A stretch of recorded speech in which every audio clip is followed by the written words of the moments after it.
10వ తరగతి విద్యార్థులందరికీ శుభాభివందనములు. ఈరోజు మనం ముఖ్యమైనటువంటి చాప్టర్ వృత్తాల స్పర్శ రేఖలు మరియు ఛేదన రేఖలు tangents and secants to circles అనేటువంటి చాప్టర్ కోసం ఒకసారి రివిజన్లో మాట్లాడదాం. ఈ పాఠంలో ఒక మార్కు ప్రశ్న, ఒక 2 మార్కుల ప్రశ్న, 1 లేదా 2 4 మార్కుల ప్రశ్నలు, 1 లేదా 2 అర మార్క్ మల్టిపుల్ చాయిస్ క్వశ్చన్స్ అనేవి రావడం జరుగుతుంది. 1 మార్కు ప్రశ్నలో ఎలాంటి ప్రశ్న రావచ్చు అంటే స్పర్శరేఖ పొడవు, స్పర్శరేఖకు వ్యాసార్థానికి మధ్య కోణము, ఇంకా అలాంటి వాటికి సంబంధించినటువంటివి. 2 మార్కులకి మనకి 4 ప్రవచనాలు ఉన్నాయి. ఎక్కడంటే నిర్మాణానికి ముందుగా 4 ప్రవచనాలు, 4 statements before the example from angle between 2 tangents అన్నమాట. దానికి సంబంధించినవి కానీ పార్ట్ ఆఫ్ సర్కిల్ వృత్త ఖండానికి సంబంధించినటువంటి ప్రశ్నలు కానీ రావడానికి అవకాశం ఉంది. అయితే 4 మార్కుల ప్రశ్నలో అందరికీ ప్రతి ఒక్కరు ఖచ్చితంగా చేయాల్సింది ఒక నిర్మాణము. ఆ నిర్మాణము బోర్డు మీద కాకుండా మనం ఏం చేద్దామంటే తర్వాత ఒక పేపర్ మీద రాసేసి నేను వేరే క్లిప్లో మీకు పోస్ట్ చేయడం జరుగుతుంది. ఇక 2వ ప్రశ్న ఆప్షనల్గా వచ్చే దాంట్లో కార్డ్స్ వృత్తంలో భాగాలకి సంబంధించినటువంటి ప్రశ్నలు వస్తాయి. ఇక అర మార్కుకి కోణము కానీ, స్పర్శరేఖ పొడవు కానీ, స్పర్శరేఖల సంఖ్య కానీ అలాంటి ప్రశ్నలు అనేవి వస్తాయి. ఈ పాఠంలో ముఖ్యంగా 2 భాగాలు ఉన్నాయి. పార్ట్ ఆఫ్ సర్కిల్ వృత్త ఖండానికి సంబంధించిన సమస్యలు, tangent and secants to circle స్పర్శరేఖ లేదా ఛేదన రేఖకు సంబంధించినటువంటి ప్రశ్నలు. మొట్టమొదటి మనం ఏం చేద్దామంటే స్పర్శరేఖకు సంబంధించినటువంటి ప్రశ్నలు కొన్ని చూసి తర్వాత వృత్తఖండానికి సమస్యలు చూసిన తర్వాత బోర్డు నుంచి మనం పేపర్ దగ్గరికి అప్పుడు వెళ్దాం. ఇప్పుడు నేను tangents and secants to circles అనేటువంటిది బ్రీఫ్గా ఎంత అంటే ఇంపార్టెంట్, ఎలాంటి ప్రశ్న ఇస్తే ఎలా ఆన్సర్ రాయాలి, ఎలాంటి తప్పు చేయకూడదు, సులువుగా ఎలాంటి మార్కులు తెచ్చుకోవచ్చు అనేటువంటి విషయాన్ని మనం మాట్లాడుకుందాం. ఒకసారి మన టీచర్ల క్లాస్లో ఆల్రెడీ దీనికోసం చెప్పారు, కాకపోతే గ్యాప్ వచ్చింది కనుక ఒకసారి మాట్లాడుకుందాం. స్పర్శరేఖ టాంజెంట్ ఒక వృత్తాన్ని ఏదైనా సరళరేఖ ఒకే ఒక బిందువు వద్ద ఖండించడం. A line touches a circle at a unique point that is known as a tangent. If a circle touches a line or a line touches a circle at 2 distinct points, ఏదైనా ఒక సరళరేఖ ఒక వృత్తాన్ని 2 బిందువుల వద్ద ఖండిస్తే దానిని ఛేదన రేఖ అంటాం. that is called as secant. If a line touches a circle at 2 distinct points is called a secant. అయితే ఇప్పుడు మనము దీనికి సంబంధించిన బేసిక్స్ ఎలా ఉంటాయి. ఇప్పుడు ఇక్కడ దీన్ని స్పర్శ బిందువు A is called as point of contact. స్పర్శ బిందువు వద్ద వ్యాసార్థం, వృత్తం యొక్క వ్యాసార్థం అనేది స్పర్శ రేఖకు లంబంగా ఉంటుంది. Tangent is perpendicular to radius at point of contact, that is OA is perpendicular to L. స్పర్శ బిందువు వద్ద స్పర్శ రేఖ వృత్త వ్యాసార్థానికి లంబము. Radius is perpendicular to tangent at point of contact. అదే విధంగా దీని మీద ఎక్కువగా మనకి క్వశ్చన్ వస్తుందన్నమాట. ఏమొస్తుందంటే స్పర్శ రేఖ వ్యాసార్థాల మధ్య కోణము dash, the angle between tangent and radius is equals to dash అంటే 90 degrees అదొకటి. అలాగే ఇక్కడ మోస్ట్ ఇంపార్టెంట్, ఇది ఒక exterior point. P is an exterior point, బాహ్య బిందువు. ఈ బాహ్య బిందువు నుండి వృత్తానికి ఎన్ని స్పర్శ రేఖలు గీయగలమంటే 2 స్పర్శ రేఖలు గీయగలము. We can draw 2 tangents from an exterior point to circle and those 2 tangents are equal to each other. This means PA equals to PB. PA is equals to PB, and the length of 2 tangents from an exterior point to a circle. ఒకే బాహ్య బిందువు నుండి వృత్తానికి ఇచ్చిన 2 స్పర్శ రేఖల పొడవులు సమానాలు మీకు కనిపించింది. For example దీని మీద ఒక ప్రశ్న ఎట్లా వస్తుందంటే the length of a tangent from an exterior point is 2 centimeters. What is the length of second tangent? ఒక బాహ్య బిందువు నుండి ఒక స్పర్శ రేఖ పొడవు 2 సెంటీమీటర్లు అయితే 2వ స్పర్శ రేఖ పొడవు ఎంత? ఎస్, మీరు గెస్ చేసిన ఆన్సరే 2 సెంటీమీటర్స్. ఇది హాఫ్ మార్క్ బిట్కి చాలా చాలా ఇంపార్టెంట్ క్వశ్చన్. ఇక మనము అతి ముఖ్యమైనటువంటి ఈ పాఠంలో ఖచ్చితంగా 99.99% వచ్చే క్వశ్చన్ ఎలాంటి ప్రశ్న వస్తుందంటే, ఇక్కడ మనం గమనిద్దాం, ఇది ఒక వ్యాసార్థము, ఇది స్పర్శరేఖ, ఇది స్పర్శరేఖ. ఎందుకంటే ఒక బాహ్య బిందువు నుండి వృత్తానికి గీచిన స్పర్శరేఖ, బాహ్య బిందువు నుండి వృత్తానికి గీచిన స్పర్శరేఖ. మరి ఈ బాహ్య బిందువు ఎక్కడుందంటే వృత్త కేంద్రం నుంచి d యూనిట్ల దూరంలో ఉన్న బాహ్య బిందువు. an exterior point d units away from center of the circle, this is radius. pa is tangent. Just observe this. opa here it is a 90 degrees, so triangle opa is a right triangle. yes, triangle opa అనేది ఏంటండి, లంబకోణ త్రిభుజం. మీకు గుర్తుండడానికి నేను ఒక లంబకోణ త్రిభుజం అందరికీ తెలుసు, తాతగారు ఎవరు, పైథాగరస్. ఏం చెప్పారండి ఆయన, cos square equals to boo square plus boo square, అంటే hypotenuse square is equal to side square plus side square. ఇక్కడ హైపోటనస్ ఏంటి, లంబకోణానికి ఎదురుగా ఉన్నది, లంబకోణానికి ఎదురుగా ఉన్నది కర్ణం. The opposite side to right angle is nothing but hypotenuse. Here ఇక్కడ చేసాం చూడండి, కర్ణము square OP square equals to భుజము స్క్వేర్ ప్లస్ భుజము square, hypotenuse plus side square plus side square. ఇదేంటంటే D square is equal to PA square plus R square. మనకి we want to find the length of tangent, స్పర్శరేఖ పొడవు కావాలి కనుక PA square ఇక్కడ plus R square వస్తే minus R square. So PA square is equal to D square minus R square. We want to find the value of length of tangent. మనకి స్పర్శరేఖ పొడవు కావాలి, PA is equal to root D square minus R square. ఇది చాలా చాలా చాలా చాలా important. దీని మీద ప్రశ్న ఎలాంటిది రావచ్చు, ఇది ఓన్లీ క్వశ్చనే కాదండి, ఈ ఫార్ములా రావడం వలన మనకి సిమిలర్ ట్రయాంగిల్స్ స్వరూప త్రిభుజాల్లో ఆన్సర్ వస్తుంది. మరియు ఇక్కడ నిర్మాణానికి సంబంధించి చాలా సందర్భాల్లో వ్యాసార్థము మధ్య దూరము ఇచ్చి అడుగుతారు. కొన్ని సందర్భాల్లో మనల్ని ఇబ్బంది పెట్టి అంటే కొంచెం ట్విస్ట్ చేద్దాం అనుకున్నప్పుడు వ్యాసార్థము స్పర్శరేఖ పొడవు ఇచ్చి నిర్మాణం అడుగుతారు. మరి నిర్మాణానికి ఏం కావాలి, ఖచ్చితంగా నిర్మాణం గీయాలంటే వ్యాసార్థము మధ్య దూరం కావాలన్నమాట.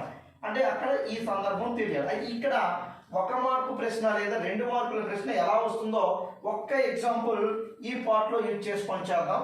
మనం ఇది గమనించాం కనుక, ఒక 3 సెంటీమీటర్ల వ్యాసార్థం కలిగిన వృత్తానికి కేంద్రం నుండి 5 సెంటీమీటర్ల దూరంలో ఉన్న స్పర్శరేఖ పొడవు కనుగొనండి.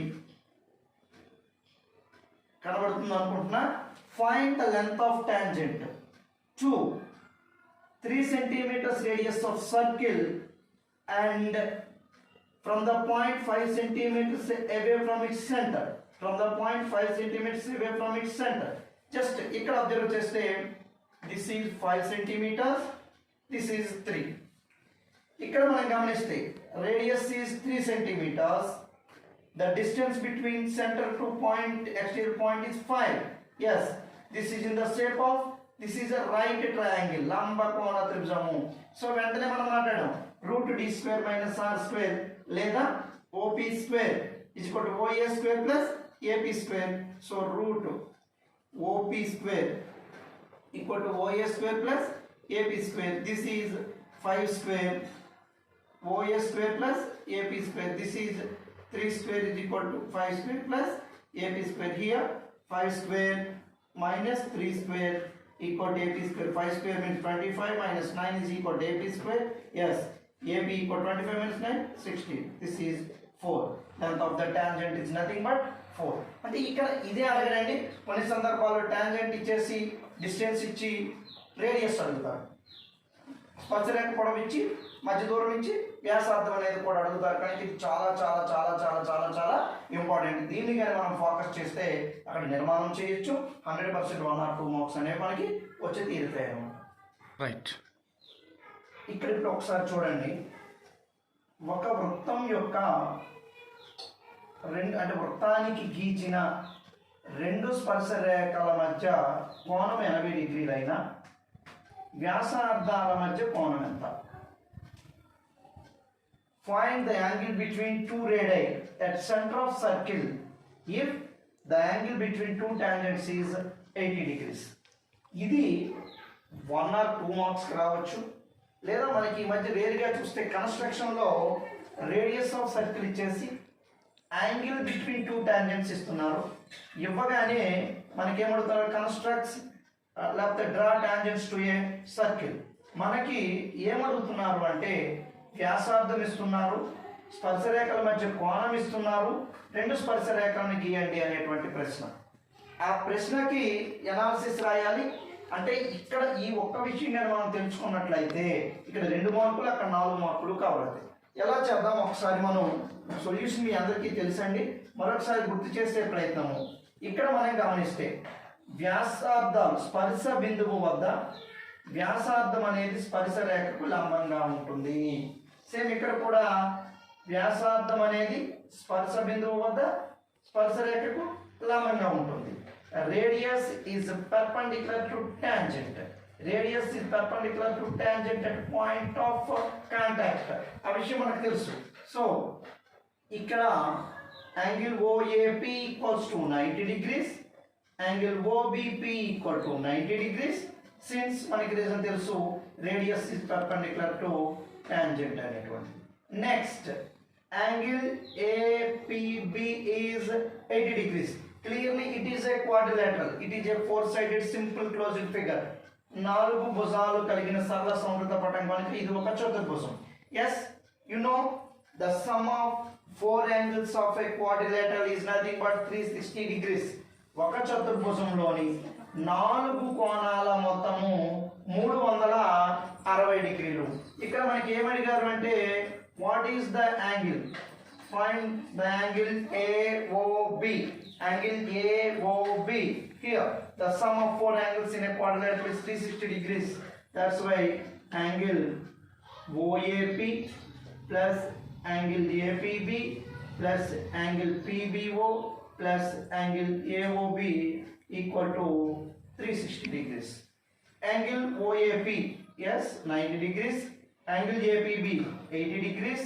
Angle PBO 90 degrees plus angle AOB is equals to 360. 90 plus 90, 180 plus 80, 260 plus angle AOB equal to 360. Here angle AOB equal to 360 plus 260 where was it? Minus 260. Yes, 100 degrees. This is the angle between two radii.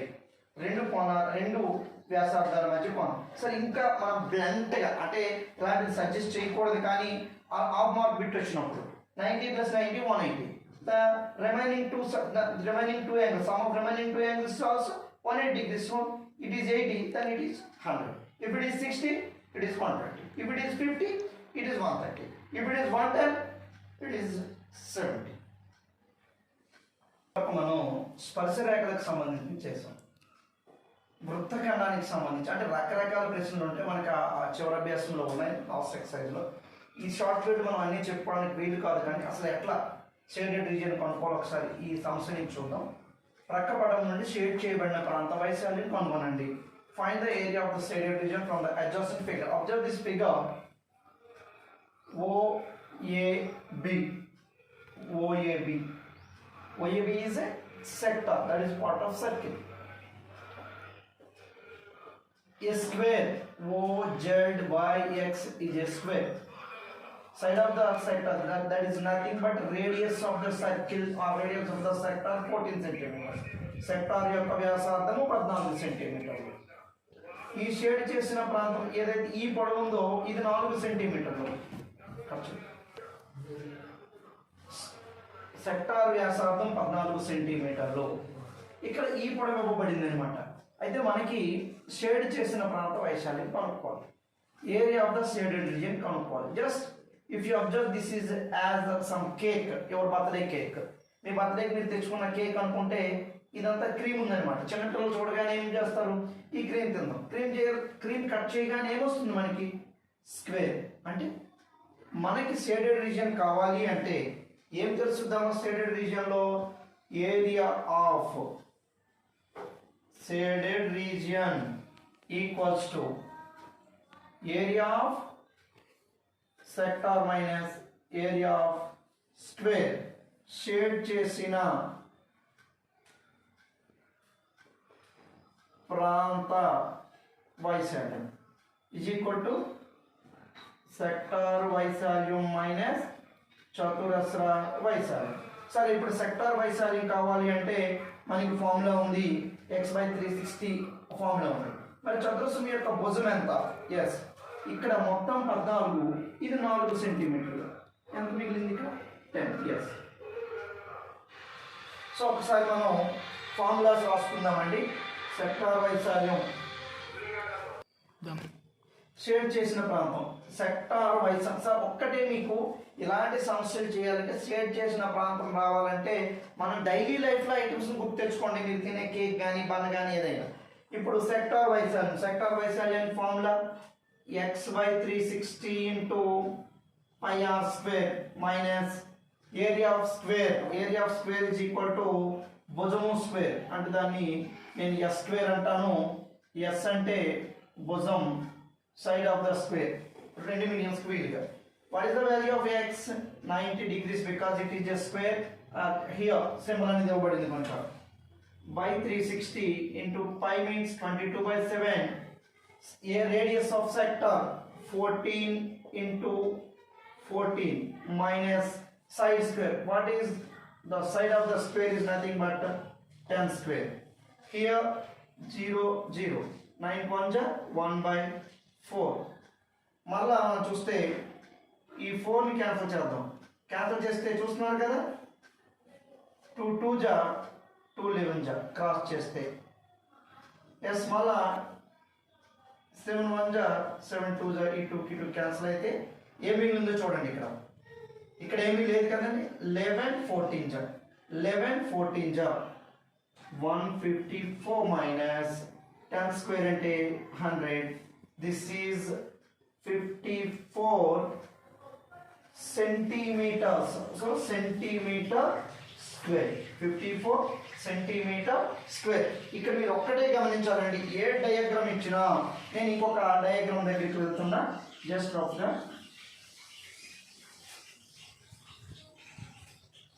ఇలా ఇచ్చేసి ఈ shaded region అడుగుతారు. ఇది ఒక 7 centimetres ఇస్తారు. ఇక్కడ 7 centimetres ఇచ్చేసి ఇక్కడ ఒక 30 degrees ఇస్తారు. అయితే ఇప్పుడు దీని యొక్క ఏరియా కానీ ఇక్కడ మనకి ఏం తెలియాలంటే ఒక వాల్యూ ఏదైనా ఒక హైట్ అనేది ఒక 2 సెంటీమీటర్స్ ఇస్తారు. Find the area of the shaded region అంటే సింపుల్గా చెప్పొచ్చండి. ఇప్పుడు ఏమవుతుంది ఇక్కడ కూడా area of sector minus area of triangle. And మీకు ఇలాంటి సమస్య ఏమి ఇచ్చినా ఇలా ఇచ్చేసి ఎస్ దిస్ ఈజ్ 14 సెంటీమీటర్స్ ఇవ్వబడింది. జస్ట్ 14 సెంటీమీటర్స్ అంతే ఇచ్చారు, ఇంకేం ఇవ్వలేదు. ఈ రేడియస్ 14 సెంటీమీటర్స్ ఇచ్చేసి మనకి find the area of the shaded region అడిగితే ఇక్కడ 2 sides కూడా ఇవ్వడం అనేది జరుగుతుంది. ఇక్కడ ఇది ఎలా ఉంటుంది? 90 degrees. Angle in a semicircle is 90 degrees. So area of semicircle minus area of right triangle. ఇక్కడ ఈ సైడ్స్ కూడా సమ్ ఒక 6 ఒక 4 అని ఇవ్వబడడం అనేది జరుగుతుంది అనమాట. ఇలాంటి సమ్స్ మనకి రావడం జరుగుతుంది ఈ చాప్టర్ నుంచి. ఇంకా ఈ చాప్టర్లో ముఖ్యంగా 4 స్టేట్మెంట్స్, 4 ప్రవచనాలు చూడండి. ఇప్పుడు మనం ఏం చేద్దామంటే బోర్డు మీద కన్స్ట్రక్షన్ అనేది కొంచెం ఇబ్బందిగా ఏర్పడుతుంది కనుక నేను పేపర్లో కన్స్ట్రక్షన్ చేసి వేరే లింక్లో అప్లోడ్ చేస్తాను. 2 కలిపి మీరు చూసినట్లయితే మన ఎగ్జామ్కి చాలా ఉపయోగకరంగా ఉంటుందని ఆశిస్తున్నాను.